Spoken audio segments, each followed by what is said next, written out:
अच्छा जनाब, एक और सवाल करते हैं, क्वेश्चन नंबर 10, ठीक है।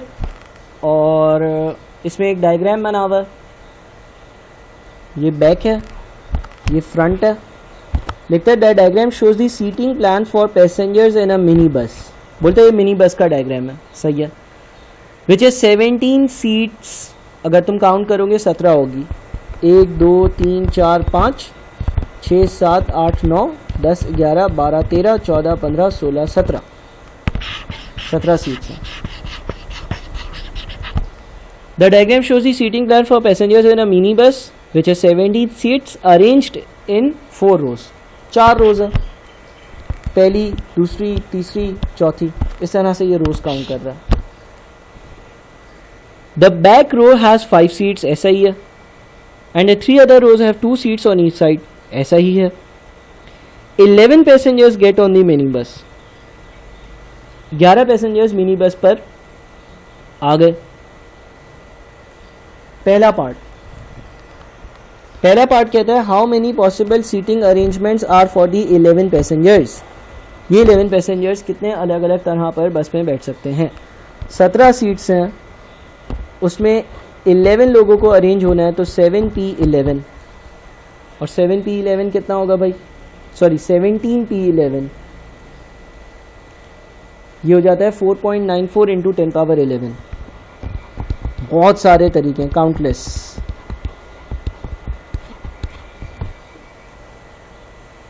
How many possible seating arrangements are there if 5 particular people sit in the back रो।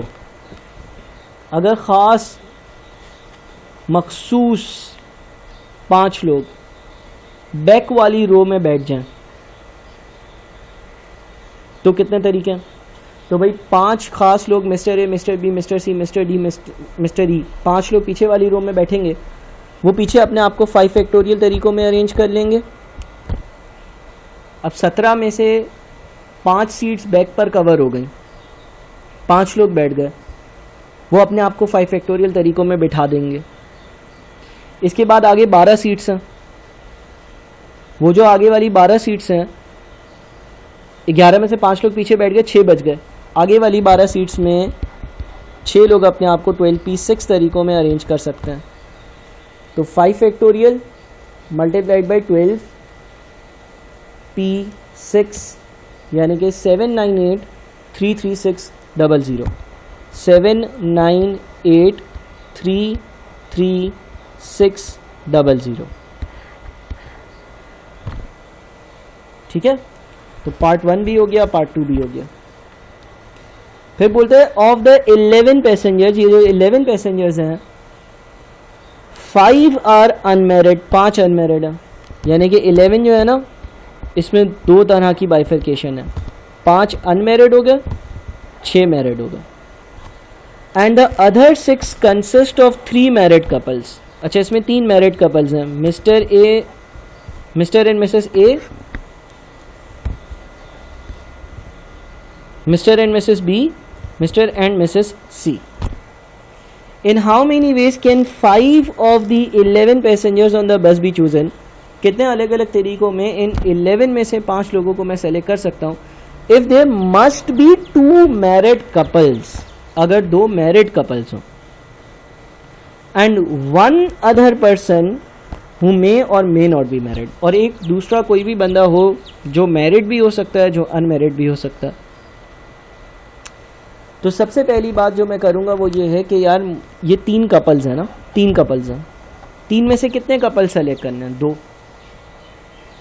तो मैं सबसे पहले तो कर लूँ 3C2, ताकि ये वाली कंडीशन मीट हो जाए कि जो मैंने 5 लोग सेलेक्ट किए हैं उसमें 2 मैरिड कपल हों। 3 मैरिड कपल्स थे, उनमें से मैंने 2 मैरिड कपल्स को सेलेक्ट कर लिया। यानी कि इफ़ेक्टिवली मैंने कितने लोगों को सेलेक्ट कर लिया, 4 लोगों को सेलेक्ट कर लिया। अब कितने और लोगों को सेलेक्ट करना है, एक और को सेलेक्ट करना है।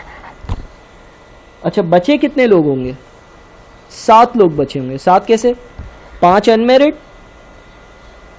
और मैंने 3 में से 2 कपल्स को सेलेक्ट किया, तो एक कपल बच गया होगा। तो 5 और एक कपल के 2 लोग, 7 लोग होंगे। उन 7 में से कितने सेलेक्ट करने हैं, एक को। तो 7C1, तो हमारा जो 3C2 इंटू 7C1 आएगा वो जाएगा 21, ठीक है, 21। अगले सवाल पर चलते हैं। 6 men and 3 women are standing in a supermarket queue. 6 men and 3 women are standing in a supermarket queue. एक सुपरमार्केट में लाइन है और उस लाइन में 6 men और 3 women खड़े। How many possible arrangement are there if there are no restrictions on order? अगर कोई रिस्ट्रिक्शन ही नहीं हो, मैं 9 लोग 9 फैक्टोरियल तरीके हो गए। 9 फैक्टोरियल का मतलब है 362 880। अब ये वाला पार्ट जो दूसरा वाला है ना, ये बड़ा खतरनाक पार्ट है। How many possible arrangements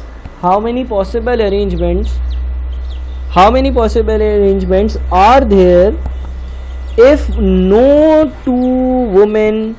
no two of the women are standing next to each other? कितनी पॉसिबल अरेंजमेंट ऐसी होंगी जिसमें 2 वुमेन्स एक साथ ना हो?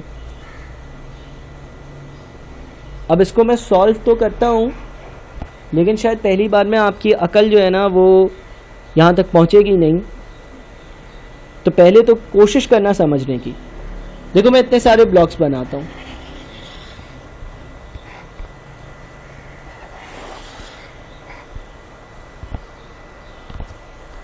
एक, दो, तीन, 4, 5, 6, 7, 8, 9, 10, 11, 12, 13, 14 बना दिए। चलो लेट्स से ये जो सुपरमार्केट है ना, इसमें ये टाइल्स हैं, टाइल्स ज़मीन पर टाइल्स हैं, ठीक है ना, ये टाइल्स हैं, इतनी सारी टाइल्स ज़मीन पर हैं। कंडीशन क्या है? 2 वुमेन एक साथ ना हो। अच्छा, मैन कितने हैं? 6 हैं। लेट्स से यहाँ पर मैन 1 खड़ा हो गया, यहाँ पर man 2, man 3, man 4, man 5, man 6,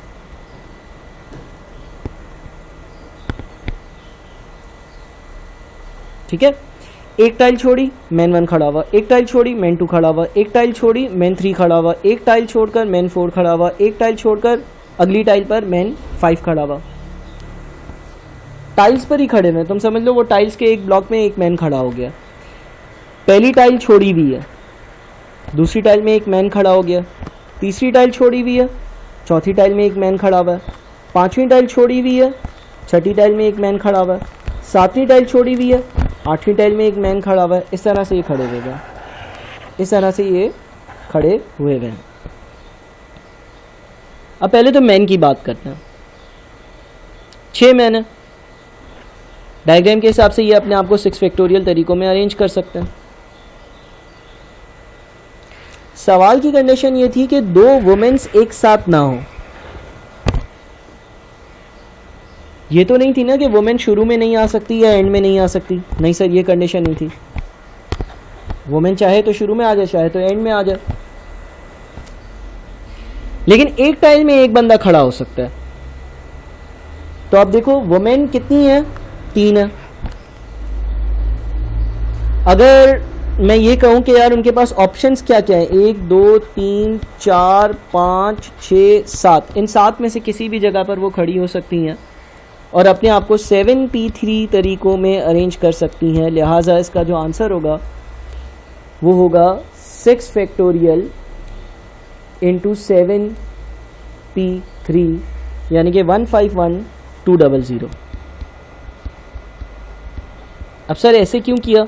देखो मैन के लिए तो कोई मसला नहीं है ना, मैन 1 आया, मैन 2 आया, मैन 3 आया, मैन 4 आया, मैन 5 आया और मैन 6 आया। इन्होंने अपने आप को 6 फैक्टोरियल तरीकों में अरेंज कर लिया। हाँ सर, इसमें मसला नहीं है।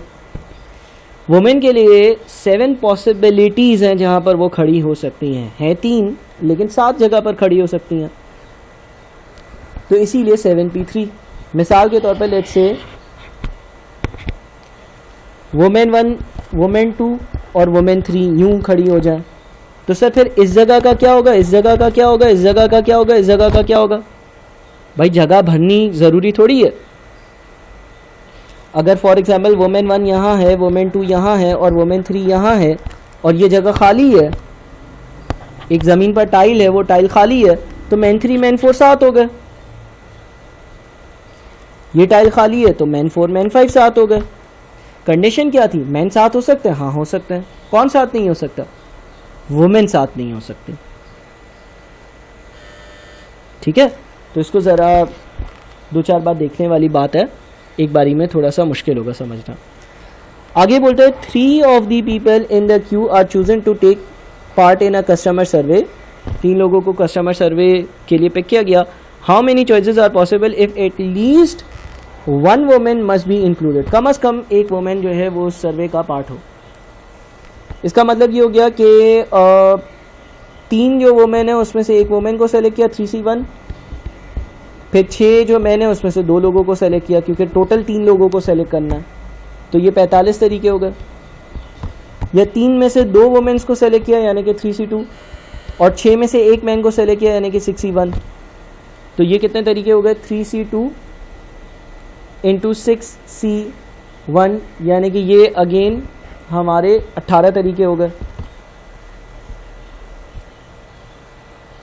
या फिर 3 में से तीनों वुमेन्स को सेलेक्ट किया 3C3 और 6 में से एक भी मैन को सेलेक्ट नहीं किया, ये एक तरीका हो गया, तो टोटल आपके पास 64 हो गए।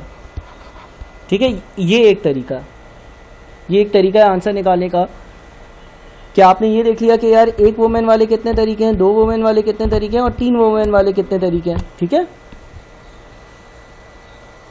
दूसरा तरीका ये है कि भाई अगर कोई रिस्ट्रिक्शन नहीं होती तो 9 में से मुझे 3 लोग सेलेक्ट करने होते, 9C3, और सवाल में ये लिखा हुआ है कि एटलीस्ट एक वुमेन हो, तो नो रिस्ट्रिक्शन में से मैं वो तरीके माइनस कर दूं जिसमें सारे मैन हो, यानी कि 6-3C3 इंटू 3C0 को माइनस कर दूं। ठीक है, तो इससे भी मेरा जो आंसर आएगा ना वो 64 ही आएगा। सही है जनाब? चलो जी, और आगे चलते हैं। 12 भी डिस्कस हो गया, 13 हो गया, 14 हो गया। अच्छा, इधर हमने 10 भी कर लिया है, 11 भी कर लिया है। अच्छा, इधर हमने 7 भी कर लिया है, 8 भी कर लिया है, 9 नहीं किया, 9 आप लोग करना। अच्छा, इसमें हमने 6 का पार्ट ए कर लिया है, बी नहीं किया है, 4 कर लिया है, 5 कर लिया है, अच्छा 1 कर लिया है, 2 भी कर लिया है, 3 नहीं किया। 3 बड़ा मुश्किल है यार, इसको ना भी करो तो भी चल जाएगा, या किसी की ग्रिप अगर बहुत अच्छी हो तो करना। उसके बाद 17 देख लेते हैं। Find how many numbers between 5000 and 6000 can be formed from the digits 1, 2, 3, 4, 5, 6 if no digits are repeated। 5000 और 6000 के बीच में कितने नंबर्स मैं अलग अलग बना सकता हूँ 1, 2, 3, 4, 5, 6 से, अगर कोई भी डिजिट रिपीट ना हो, अगर कोई भी डिजिट रिपीट ना हो, अगर कोई भी डिजिट 2 बार ना आए। अब 5 और 6000 के बीच में अगर नंबर बनाना है और मेरे पास डिजिट्स 1, 2, 3, 4, 5, 6 है, तो पहली बात तो कन्फर्म है कि जो पहला डिजिट होगा वो 5 होगा। 5000 और 6000 के बीच में जितने भी नंबर्स आते हैं उसका पहला डिजिट क्या होता है? उसका पहला डिजिट 5 होता है। 5000 और 6000 के बीच में जितने भी नंबर्स आते हैं उसका पहला डिजिट क्या होता है? उसका पहला डिजिट 5 होता है, हमेशा ऐसा ही होता है। अच्छा, और 5000 और 6000 के बीच में जितने भी नंबर्स होते हैं वो 4 डिजिट होते हैं, 1, 2, 3, 4, और पहला डिजिट क्या होगा? 5 होगा। तो पहली पोजीशन फिल करने का सिर्फ एक तरीका। उसके बाद क्या है? उसके बाद अगली 3 पोजीशंस हैं। अच्छा, दूसरी पोजीशन पे कोई भी बचे हुए नंबर्स आ सकते हैं। अब 1, 2, 3, 4, 5, 6 चीज़ें थी, एक चीज़ यहाँ आ गई, तो यहाँ पर 5 चीज़ों में से कोई भी एक आ जाएगी, फिर बची हुई 4 चीज़ों में से कोई भी एक, फिर बची हुई 3 चीज़ों में से कोई भी एक आ जाएगी। तो 5 × 4 × 3 = 60। ठीक है। 2 में बोलते हैं if repeated digits are allowed, यानी कि आपको नंबर 5 और 6000 के बीच में ही बनाना है, लेकिन एक ही नंबर 2 बार आ सकता है, यानी कि 5555 भी हो सकता है। ठीक है, तो पहला जो डिजिट होगा वो तो 5 होगा, पहला डिजिट होगा वो तो 5 होगा, ये तो कंफर्म है। तो पहला डिजिट जो है उसकी एक ही जगह। दूसरा डिजिट हो सकता है वो दोबारा से 5 भी हो सकता है, 1 भी हो सकता है, 2 भी हो सकता है, 3 भी हो सकता है, 4 भी हो सकता है, 6 भी हो सकता है। 6 पॉसिबिलिटीज़ हैं। तीसरा डिजिट होगा वो भी 1 2 3 4 5 6 कुछ भी हो सकता है। चौथा जो डिजिट होगा वो भी 1 2 3 4 5 6 कुछ भी हो सकता है। तो 1 × 6 × 6 × 6 216 तरीके हैं। ये हो गया 5 का ए। अच्छा, 5 के बी की बात करते हैं। Find the number of ways of choosing a school team of 5 peoples from 6 boys and 8 girls. School की एक टीम सेलेक्ट करनी है 5 लोगों की, 6 बॉयज़ और 8 गर्ल्स में से। Number 1, if there are more girls than boys in the team. अगर जो नंबर ऑफ गर्ल्स हो वो नंबर ऑफ बॉयज़ से ज़्यादा हो, अगर नंबर ऑफ गर्ल्स हो नंबर ऑफ बॉयज़ से ज़्यादा हो। इसका मतलब ये हो गया कि 8 में से लेट से पाँचों की पाँचों गर्ल्स हो, 8C5 × 6C0, ये एक पॉसिबिलिटी है। या 8 में से 4 गर्ल्स हो, 8C4 × 6C1।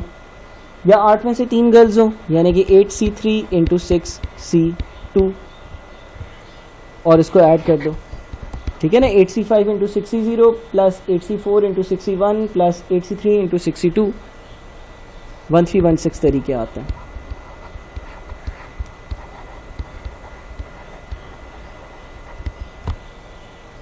ठीक है भाई। चलो उसके बाद फिर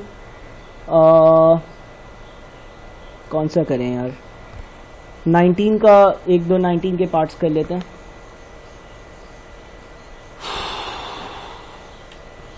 अच्छा भाई, 19 में हमारे पास पहला है find how many different 4 digit numbers can be made using only the digits 1 3 5 and 6 with no digits being repeated.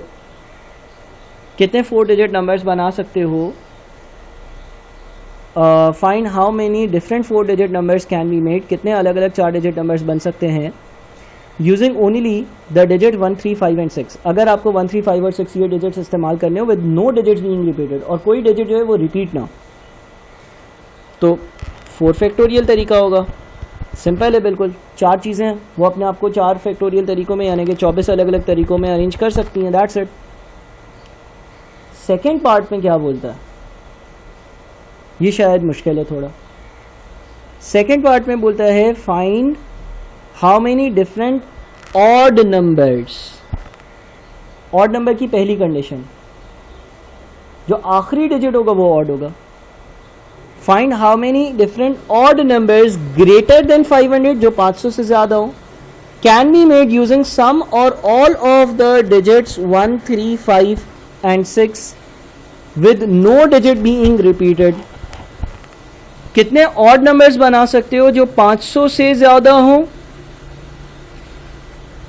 using sum और all of the digits with no digits being repeated। चाहे तुम कुछ डिजिट्स यूज करो या सारे digits use करो, वो तुम्हारी मर्जी है, ठीक है। बड़ा ही मतलब एक क्रिटिकल सवाल है, एक मुश्किल सवाल है। नंबर होगा 500 से ज़्यादा, पहली कंडीशन, नंबर होगा 500 से ज़्यादा। 500 से ज़्यादा अगर नंबर होगा, अगर नंबर 500 से ज़्यादा होगा तो जो नंबर होगा वो या तो 3 डिजिट होगा, नंबर जो होगा या तो 3 डिजिट होगा या वो 4 डिजिट होगा।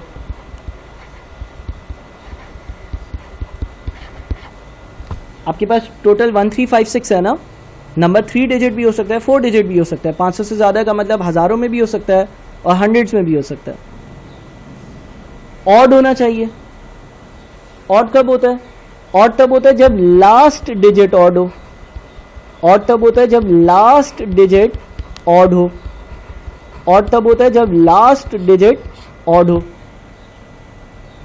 अच्छा, अब अगर 3 डिजिट वाला नंबर होगा तो उसमें भी 2 शर्तें हो सकती हैं। जब हम 3 डिजिट वाले नंबर की बात करते हैं तो नंबर 500 और 600 के बीच में हो सकता है,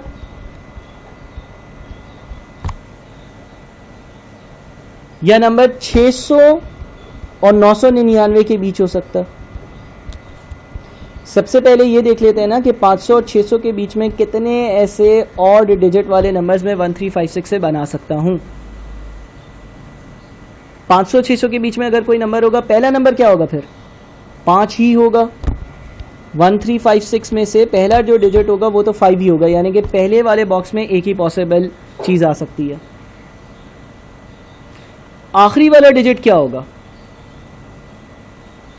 इसे लिखा हुआ है कि with no digit being repeated, कोई डिजिट रिपीट नहीं हो सकता। Find how many different odd numbers greater than 500 can be made using some और all of the digits 1 3 5 and 6 with no digit being repeated. आखिरी वाला नंबर क्या होगा? देखो पहला तो 5 हो गया ना, क्योंकि मैं पहले 500 और 600 के बीच वाले सारे नंबर देख रहा हूँ। आखिरी डिजिट या तो 1 हो सकता है या तो 3 हो सकता है,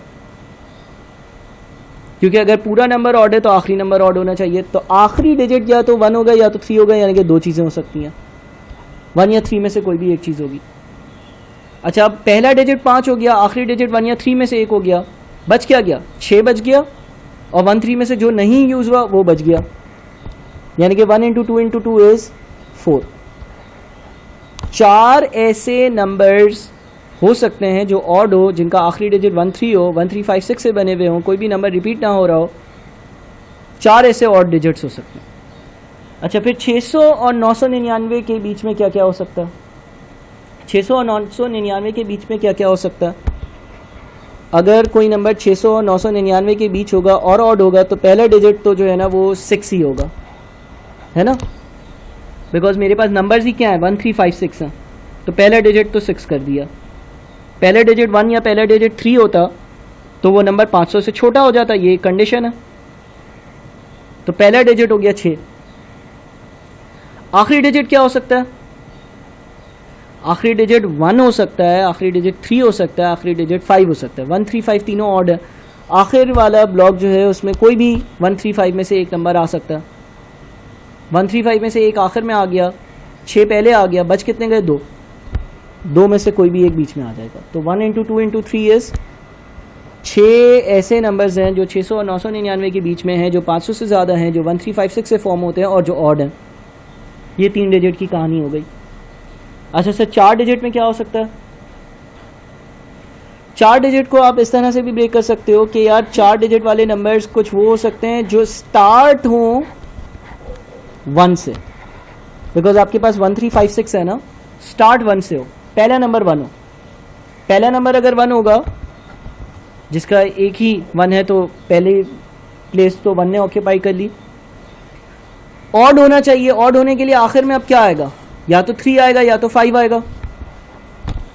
1 सबसे पहले इस्तेमाल हो गया, एंड में 3 या 5 में से एक चीज़ इस्तेमाल हुई, ठीक है। अब बच क्या गया? अब 3 5 में से लेट से 3 इस्तेमाल हो गया तो 5 बच गया। 5 और 6 बचा हुआ है, दूसरी जगह पर दोनों में से कोई भी एक आ गया, तीसरी जगह पर बचा हुआ एक। तो 1 × 2 × 1 × 2, 4 ऐसी चीज़ें, 4 ऐसे ऑड नंबर्स हो सकते हैं जो 4 डिजिट के हों, जो 1000 की सीरीज़ में आते हैं, 1000 की सीरीज़ में। अच्छा, अगर नंबर जो है वो 3 से स्टार्ट होगा तो अगेन पहली पोजीशन अगर 3 ऑक्यूपाई कर लेगा, यानी कि एक चीज़ हो सकती है। आखिरी चीज़ पे क्या आएगा? 1 या 5 में से कुछ भी एक आ सकता है। हाँ, 1 या 5 में से कोई भी एक चीज़ आ सकती है। जो चीज़ें 2 बच जाएंगी वो 2 × 1, यानी कि 4 ऐसे नंबर्स हो सकते हैं। फिर ऐसा हो सकता है कि पहला डिजिट जो हो वो 5 हो, ऐसा हो सकता है कि पहला जो डिजिट हो वो 5 हो, एक प्लेस। आखिरी डिजिट क्या होगा? 1 या 3 में से एक होगा, और फिर 2 × 1, यानी कि ये भी 4 हो गया। और ऐसा डिजिट हो सकता है, ऐसा नंबर हो सकता है जो 6 से स्टार्ट हो रहा हो। अगर 6 से स्टार्ट होगा तो पहली चीज़ तो 6 हो गई, आखिरी चीज़ 1 या 3 या 5 कुछ भी हो सकती है, और बीच में बची हुई 2 चीज़ें। तो 1 × 2 × 1 × 3 इज़ 6। तो अब इन सबको ऐड कर दो। किन सबको ऐड कर दो? 6 + 4 10, 10 + 4 14, 14 + 4 18, 18 + 4 22, 22 + 6 28। आंसर होगा 28, ठीक है। तो ये थोड़ा सा वैसे मेरे ख्याल में थोड़ा सा टाइम लगेगा समझ में आने के लिए, लेकिन कोई मसले की बात नहीं है। इसके बाद अगले में बोलता है 6 कार्ड्स नंबर्ड 1 2 3 4 5 एंड 6, 6 कार्ड्स हैं, उन पर ये नंबर्स हैं, are arrange randomly in a line, randomly इनको लाइन्स में अरेंज किया। Find the probability that the cards numbered 4 and 5 are not next to each other. अच्छा, तो ये प्रोबेबिलिटी वाला सवाल है। आप प्रोबेबिलिटी का चैप्टर पढ़कर फिर इसको सॉल्व करना, बैक साइड से आंसर चेक करना, बड़ा आसान सवाल है, मुश्किल नहीं है। अगली वीडियो में मज़ीद चीज़ें डिस्कस करते हैं। बहुत शुक्रिया।